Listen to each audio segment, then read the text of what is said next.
Okay, so welcome to episode 7. This is going to be a really insightful episode where we are aiming to help those who have had their homes on the market for sale for at least 3, 4, 5+ months. We've seen quite a bit of shift in the market over the summer, and there have been quite a few properties that have been online for a while and are really struggling to sell. The market's challenging. There's a lot of moving parts going on, and I think what we want to address is, particularly to those who are trying to sell, what should your next steps be? And Rory and I really want to have just a really frank conversation with very clear action points and clear steps of advice on what you should do next.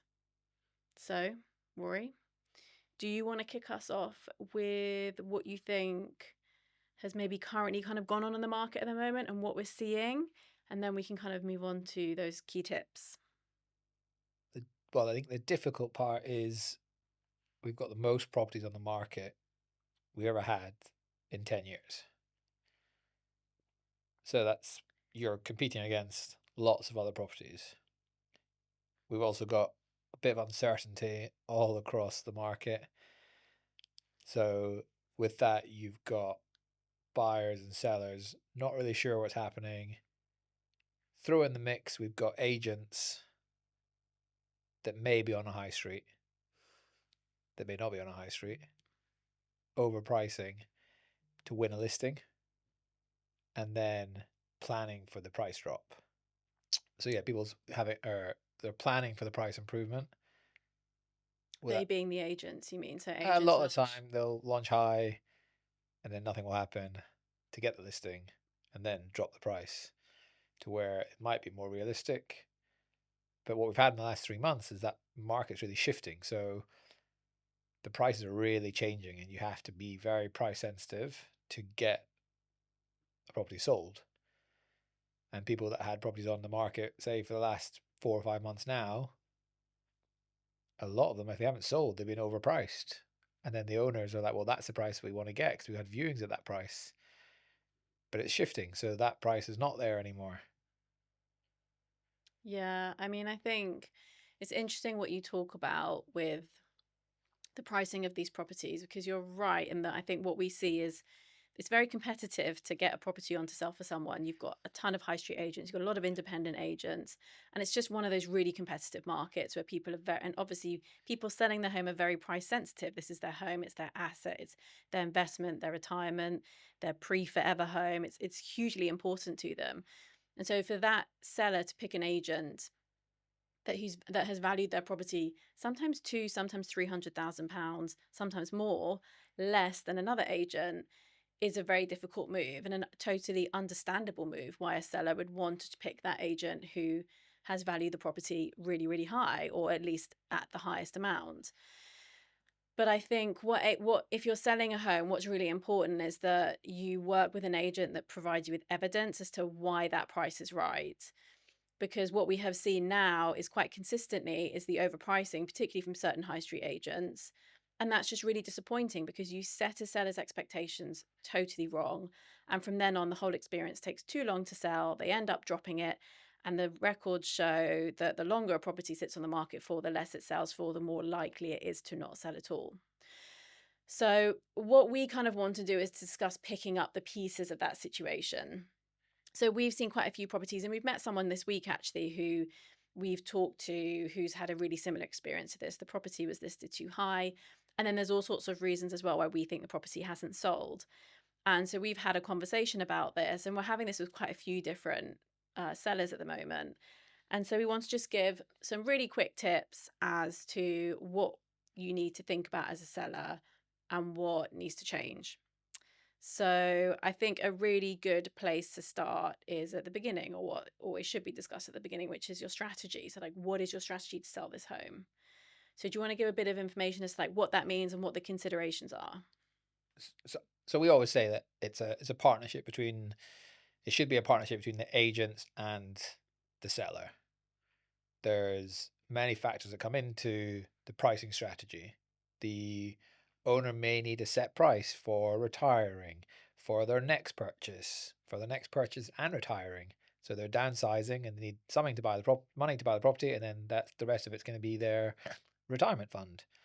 Um, so that's discussion to be had, because that is that realistic? If it is realistic, great. Then we know what our lowest end is, and we know what our highest end could be, depending on the stats. There's other situations where people have found their forever home and need to sell this place to buy their forever home. But once again, there's deposits to be had. So it's understanding and working together. What we find is lots of owners don't want to give that information initially, because they think you're just in there just to sell, which we are.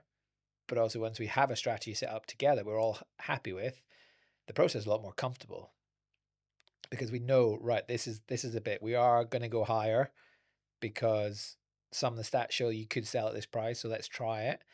That's the previous market, where now there's so many properties on the market, you've got to be price sensitive. So you've got to try and price your property to get the listing, to get the inquiries, because number of inquiries come in. Once you get inquiries, then there's viewings, and once you get viewings, you get offers, and then it's down to the good agents to increase that offer and that negotiation side.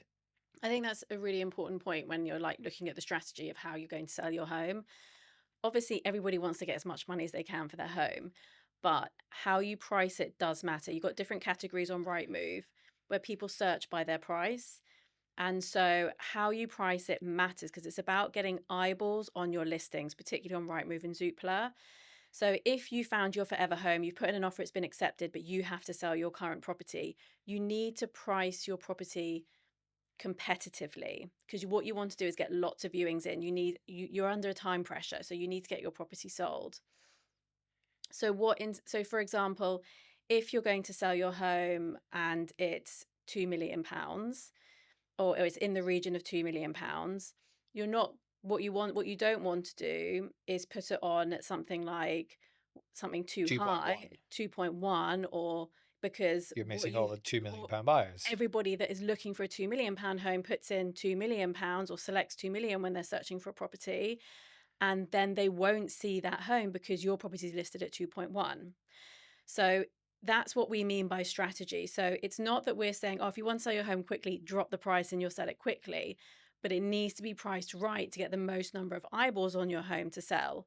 So having a conversation with your agent about that is really important, particularly at this point. So I think that's generally what strategy matters. It can also matter in terms of how you present the property and all those sorts of things as well. But really, at that point, price is a really important conversation. And also, if your home has been on the market for 3, 4, 5+ months, that's going to have to come up in conversation. You're going to have to look at what's sold in the area, what's comparable. Maybe nothing has sold, then the market's just very quiet. Maybe quite a few properties that are similar to yours have sold, but they sold for less. There needs to be a conversation around that.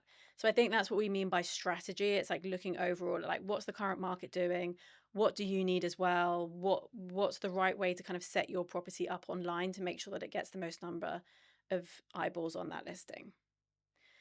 What about presentation? What have you seen online at the moment with current listings and how that can impact getting property sold?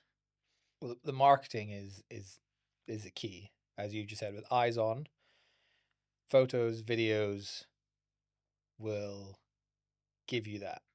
So what we mean is a property we saw this week, which is on the market, in our opinion, at a probably the right price, but the marketing for it is not great. The photography is not great. The photos make it look smaller than it actually is. We know that the owners are not getting the feedback from the agents of why people are not offering on it. So much so that we got feedback from somebody that we know that saw it, and he had never heard that before. So when we discussed it, actually the pictures from what the feedback we got did was confirming what they said. So staging the property, now there's lots of forms of staging now. There's virtual staging, there's that physical staging. That's sometimes an option if it's an empty property. Is it worth getting quotes for works to be done? So everybody knows, because if properties need some upgrading, is there, you set that example, you set that by getting a contractor in or an architect in, and sort of presenting it so that you've got all the answers to what potentially will be deemed as the negative feedback of the property.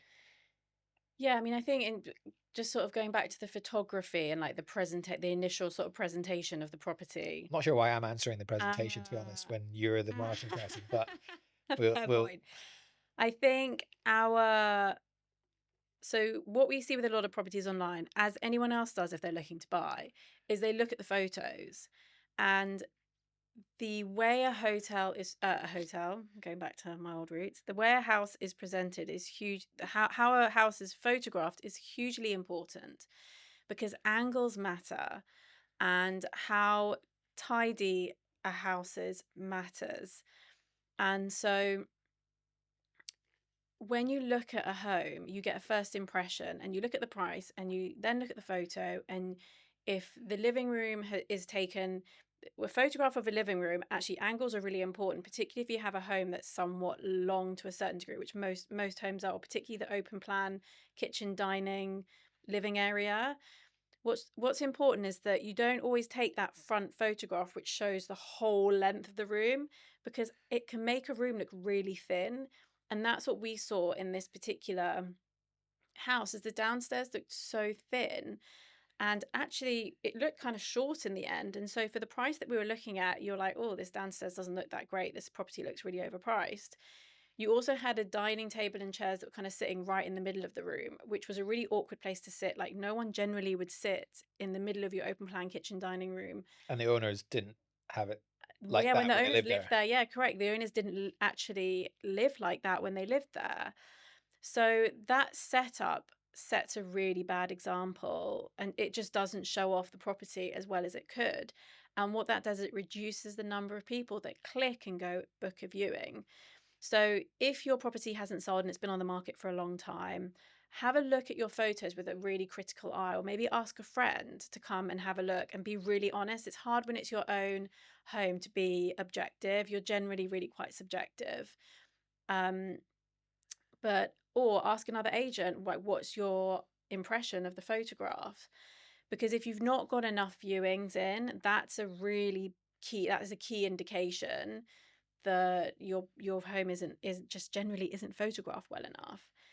The other option as well that you should be considering is, have you got a video?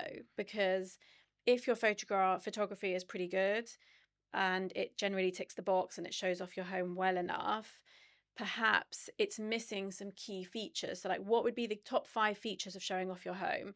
Do the photos do that successfully? If not, should you have a videographer that comes in that films them, or an agent that actually talks the potential buyers through these key highlights? So, I think, again, if your home has been sitting on the market for a while, be really analytical about your photography and videography.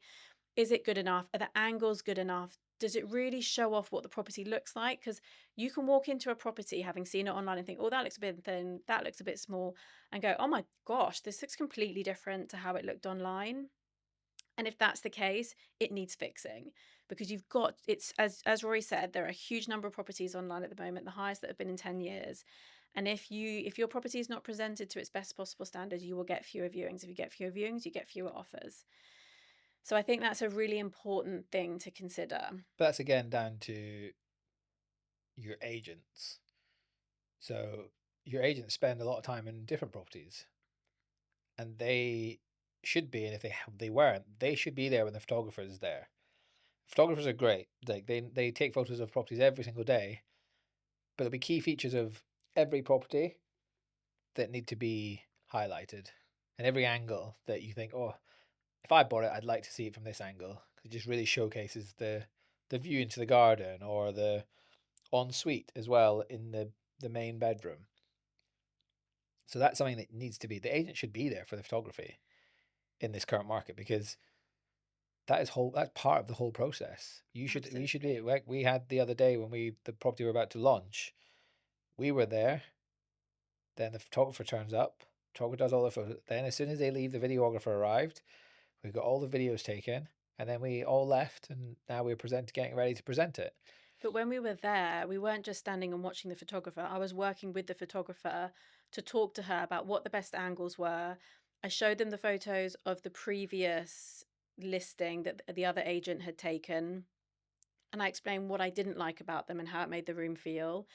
And we then came up with a new way of taking photos to ensure that we did show off how high the ceilings were, that we did ensure that you could see how spacious the rooms were, that you could see how large the windows were. And then I also helped stage it. So in the hallway, for example, of the house that we photographed, there were quite a few coats. It was all very tidy. There was a lovely bunch of flowers and there was a lovely plant on the floor, but there were quite a few coats hanging up. And they also had a really lovely hat, you know, the sort of hat that men wear when they go to the cricket. And so I removed quite a few of the coats. I left one of her really lovely, simple, colourful scarves up there, one of the lovely hats, and cleared kind of everything else away apart from the plants. And the photo was really lovely in the end, and it had such a nice feel. And instead of it kind of looking just like a normal hallway with quite a few dark coats hanging up and a couple of hats stacked on top of each other, it just was styled. And so something that simple can make a really big difference to how a home is presented. We also had a situation where in the downstairs, sort of next to the dining area, there was a table that just had a tablecloth on and had a printer. And that's obviously where someone who lives there works. And that doesn't photograph particularly well, just kind of having a printer on a table, kind of close to a dining area.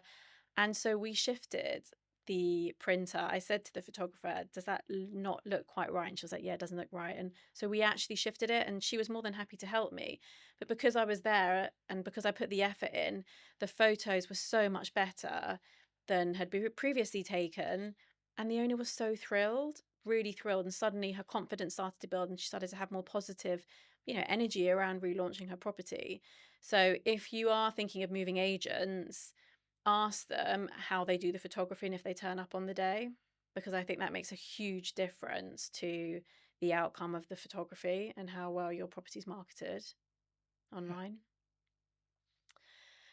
Okay, so you also started to talk about what I think is the experience that someone has when they come to look at a property. So this is talking about, we're selling a property for, let's just say, Mrs. Smith, and we've got two people, a couple coming to see the property. And so what we always question is, what sort of wow moment can we provide that potential buyer with when they turn up at the property? So what kind of experience can we give them that makes them have a really enjoyable time, first and foremost?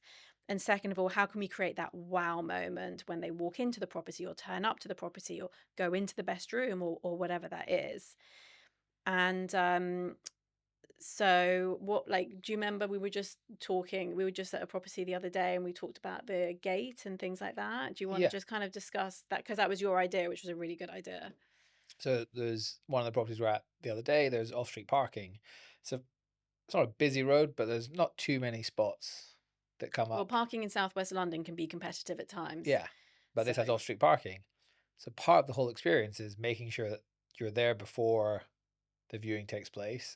The person arrives, the buyer, and you make sure the gates are open for them so they can go straight in and park. well, I mean, I love the idea of, like, find out if they're driving first, Yeah. and then as they're pulling up, press the button, the gate opens, and they can drive straight in. Yeah. That's like almost experiencing the home before they've even moved in. And in Southwest London, that is not easy to come by in any way, shape, or form. So before they've even set foot in the property, they're like, this is nice. They were Yeah. driving straight in. Oh, look, we can unload the car straight in. Oh, we don't have to fight for parking Yeah. anywhere. We can close the gates. The kid can't get out onto the street. Totally. You don't have to pay for residence permit necessarily. So it's always thinking about what experience can we give the potential buyer to make sure that they fully understand how great this property is. And it could also be like master bedroom, like perhaps you have the Principal bedroom. principal bedroom. Perhaps you have the door closed and so then you open it and they get that wow moment of, oh wow, this is really nice. Um, and I think that's really important. And we all know how good Rory is at talking, particularly on viewings. And I think that's also good is the feedback you get from people you show properties around for is, oh, they feel they need to be quite fast in how they look around properties and they don't want to take up your time. Where I think you always make people feel like they've got all the time in the world to have a look around, ask any questions. You can look around more than once. Because you just had that at quite a lovely home that was a multi-million pound home that was selling in queue. Yeah, the lady was saying that on some viewings that, she feels like the agent wants them in and out, and then, "Are you gonna make an offer?" We're talking about a £4.5 million house. That viewing was an hour and a half.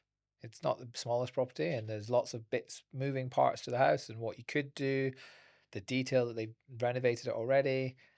The owner was there, so they were chatting, but it's not like I'm clock watching and going, right, well, I've allocated you a half an hour and that's it. And she appreciated that. And it was pouring with rain, so she was on the underground, so I dropped her back to the underground station and we chatted in the car on the way back and sat there. And then we arranged a second viewing for her husband, and we did our diaries at the same time. But it was that experience. She was very happy because we'd spent time at the property and she really got to see it and detailed. And that's not just for 4.5, any property you go to, that's part of the experience. And what also happens is when you're on viewings, as an agent, you're collecting the information from the buyers. So some of them will say, "Oh, if only this had, you know, a door here to open up into the kitchen, you know, that you can, you know, got enough experience, you can knock it, and if it's a stud wall, you should be able to open up potentially." But I think that the And point you is pass that that you're on. listening and you're having conversations with someone on a viewing, and you're asking them questions like, is there something about this that doesn't quite work for you? And if they might say, oh, I don't like that there isn't a door for a separate living room, at that point you've got the knowledge, the skills, and the expertise to go knocking on that door and saying, oh, actually, this is just a stud wall. So you actually would be able to knock in here, and then you can put some really nice glass doors here, and then you can separate it. Or okay, well, if we then start getting a lot of feedback about that, or that the kitchen's small, or the kitchen's not in the right place, you can potentially get that mocked up. So, and the costs mocked up. So, what would it cost to move the kitchen, for example, from the back of the house to the front, or vice versa? So, when we're on our next viewing, we can say to someone, if they also feel that this is a concern to them, or this is something that they don't like, well, we've had this drawn up, and to move the plumbing here and to move the kitchen here, or to build a new kitchen here, you're looking at anywhere between 40 and 80. I mean, depending on the kitchen, it can go up a lot, but generally let's say around £50,000. And just so you know, we have actually scoped that into the price of the sale price. It all feels more achievable, and they understand what their costs are, and then they can start to fall in love with what the vision of that place can be. Yeah. And that's what our job is, as an agent, or anyone's agent, is to listen to honest feedback, have honest conversations with people that are viewing these properties, be able to kind of resolve some of those problems at the time, or come up with solutions. And if they are recurring problems, have an honest conversation with someone that's selling and saying, this is how we think we should manage it. Okay. Is there anything else that you think a seller should be thinking about if their property's been on the market for 3 or 4 months? I think it's the one bit that you constantly hear is the feedback. They don't have feedback for the Mm. property. I know we've kind of discussed lots of it, like bits of it there, which is you get the feedback for ourselves as the agent, and our job is then you should always have an answer or potential answer to the negative that someone may have for the property, whatever that may be. The answer for the viewer, you mean? Yeah, but Yeah. also with the feedback, it's okay. Well, say Southwest London, there's the, I don't know, aircrafts that fly over. None of us can get away from it. None of No, us can change it. no, that's a And depending tricky on one. where you live, but also where you live is have it's louder or quieter. But also on certain days they come from a different direction, or certain times of day they come one direction and they come from another direction. So they're Yeah. not constant. So it's understanding that, and it's not hiding away from it, it's addressing it so that people are aware of it. Because if they come back the next day for a second viewing and the aircraft's going flying right over, that's going to be a deemed as a negative. But then you're close to an airport, so it's a positive. You can go on holiday. Yeah, Um, exactly. And if you know like how often they do come directly over house, you can kind of help manage that. It's not like it's 7 days a week, 24/7. So you just have to kind of inform the potential buyer that this, but a lot of time you don't. What you find is, or what we find when we're, we generally, is the way that we are currently, and this will hopefully change. We're the secondary agent a lot of the time. So someone has already been trying to sell it, So we're the second conversation with the owners. And a big part of ours is our sort of discussion is trying to correct potential mistakes that the other agent have made and the negativity that they may have put onto the property or the owner by working out an action plan.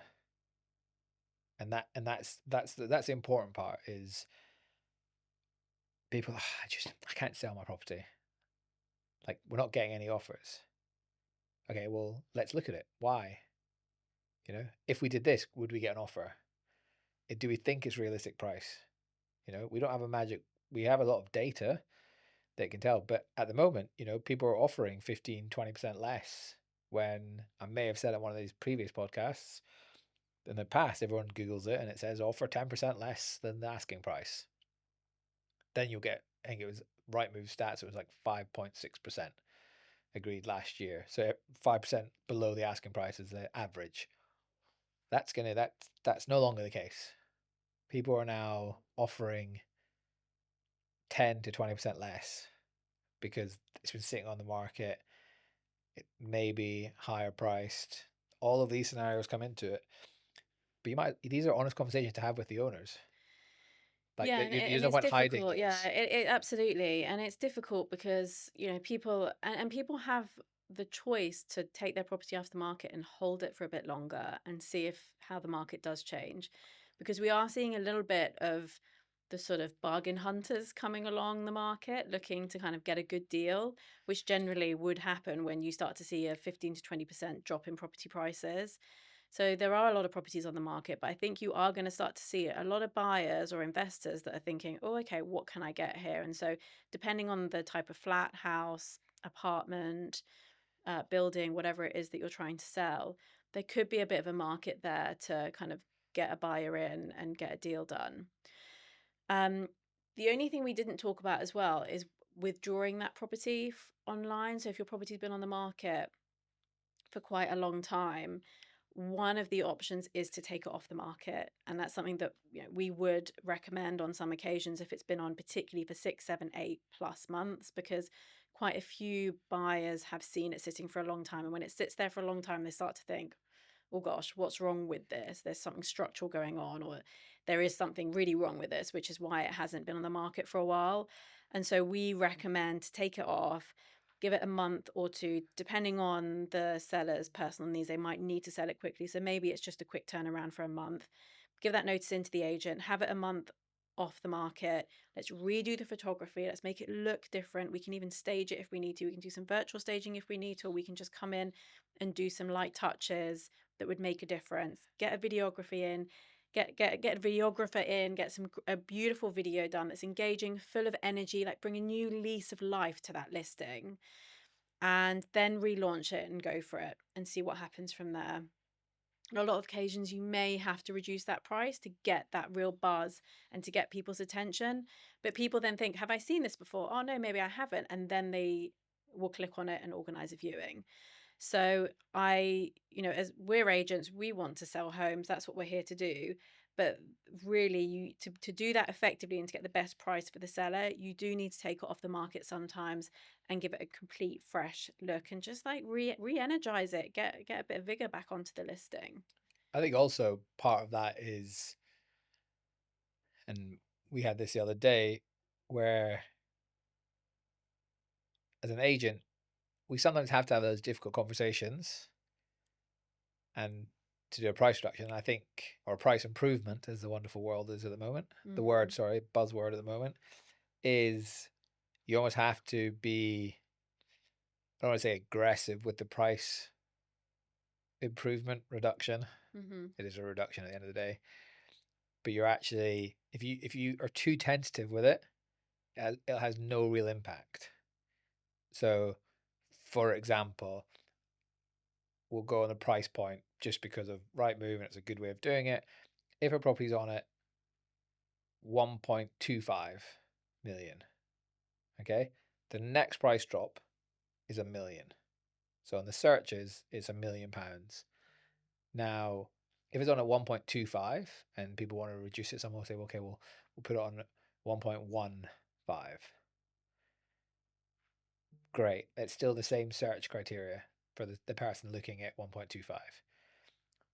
What you may want to do is go offer in excess of 1 million. Because you have every single buyer at 1 million looking at it then. And like we've had on many occasions, some buyers can find a little bit more money. Not everybody, obviously, depending on Mm. price points, Yeah. etc., etc. But you find your dream home, you can come up in a price, or 1 million is the ideal scenario, and then suddenly you can find a little bit more, and then a deal can be done. So, but that conversation sometimes doesn't happen. And that's where we come in, and sometimes we'll lose out potentially on properties because we're realistic on the strategy and the pricing. And we'll say, okay, that's fine. We've walked away from many in the last 18 months. We've walked away from many properties to say, okay, and we've watched them sit online. And we say, fine, we'll come back and speak to you in the future. Or we have other ones that we know the strategy and the pricing is very close to where it should be, and just a little adjustment will get you more interest, but they're happy with their agents. Their agents are happy, but they've had it for 6 months and not sold it. You know, it's one of those ones that you want to have those conversations, and you've got to adjust your price to catch the buyer in this market. And we're here to have conversations with everybody. We're here to I've been advising people that are not based in London with their families, homes that are not the friends, and recommendations, and been advising the parents of friends to say this is where you might want to go, or these are the agents locally you might want to speak to, because I've just done some research and found these are the ones that actively work harder to sell a property from what it seems online. They've got the listings, they've sold properties. It's great to have lots of listings, but I'd rather have fewer listings and more sales. Absolutely, well said. Okay, so I suppose just to recap where we're at is it is currently early September 2025. We are absolutely seeing things picking up, which is really positive. Everyone's back from their summer holidays. There are Kids are always back in school. kids are back at school. Woohoo!